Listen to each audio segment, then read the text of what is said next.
Hey guys, I'm Dr. Tim Harrigan with Synergy Wellness. I wanted to talk to you for a minute about symptoms versus function, okay? Most of us are so conditioned to focus on our symptoms from the pharmaceutical company commercials. You know, we don't feel good, so we use caffeine to get more energy. We use, NyQuil to stop coughing or whatever we use, right? Symptoms and function are two very, very different things. Let me give you a few examples of that. Symptoms are good most of the time, which sounds crazy, I realize. Symptoms are good. If I irritate my low back, for example, I have a hard time moving around, it gets inflamed, irritated, I can't do certain movements. Well, you actually want to listen to that signal of that symptom because you've injured something. Your body's saying, hey, don't move in these directions, you're going to irritate it or injure it more, right? We have to listen to our symptoms. Now, I don't want symptoms necessarily, but they're actually important for the healing process. Let's take food poisoning. I want you guys to think about the healthiest person you've ever met, or even a mythical person that's just the healthiest, perfect physiology, everything works great in their body, okay? And they get food poisoning, okay? They eat something bad, some bad fish that's, a little toxic now.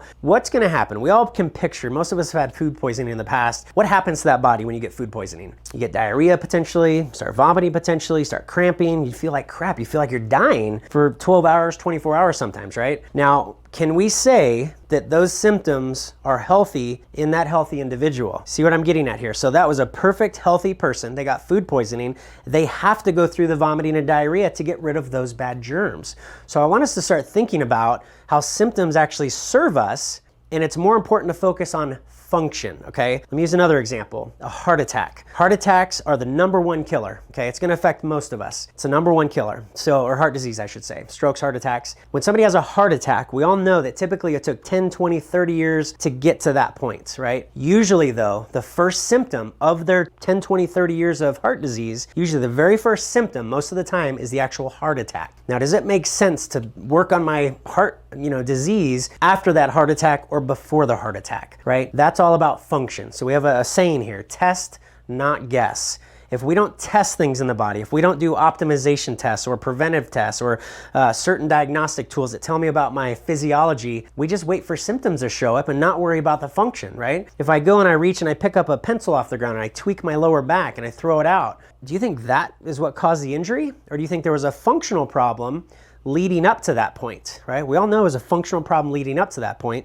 Unless that pencil weighed 1,000 pounds, I shouldn't throw out my back by lifting up a pencil, right? So most of us don't pay attention to our body until it hurts, until it's got symptoms, until it's telling us that it's not happy with us, right? We want to deal with those things way before that happens, and that's function. So we have functional-based tests. A lot of what we do here is evidence-based, where we do functional-based tests, where we can check for toxicities, deficiencies, and imbalances, because I don't want to wait for the heart attack to start working on my heart disease, right? I don't want to wait till my arteries are 80% clogged to start trying to unclog them. That doesn't make any sense. I don't want to wait until I throw out my lower back to start taking care of my spine. Guys, your spine is irreplaceable. By the time that happened, and we didn't do an x-ray on that person for 55 years, maybe they're 55 now and they throw out their lower back, and now we do an x-ray, maybe they've only had that symptom. Maybe they threw out their back 2 weeks ago. But then I have to show this person, look at your x-ray. Your disc down here is 90% reduced. This one is 40% reduced. There's these bone spurs, this inflammation, these ligaments are calcifying, right? They didn't necessarily feel all that. They felt when they threw out their back. So if we can identify those functional things in my physiology, whether it's structural, neurological, hormonal, deficiencies of vitamins, minerals, enzymes, toxicities of chemicals, personal care products, that's a much better way to go, because now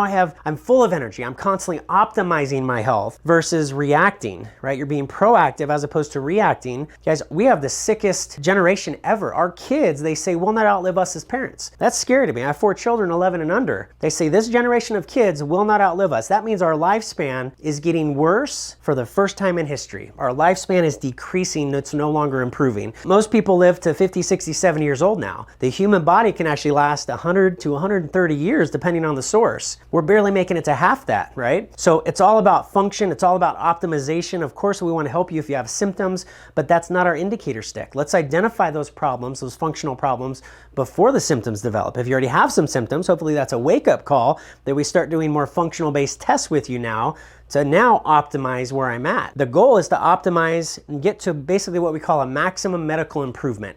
That's my range of motion is great, my gut health is great, my microbiome and probiotics are awesome. Optimization of health or maximum medical improvement is really the goal. Then we want to maintain that new, better level versus just maintaining where I am today, because there might be lots of stuff going on in your body and you don't feel it yet. So let's identify that, let's test, not guess, and let's work on it. Thank you.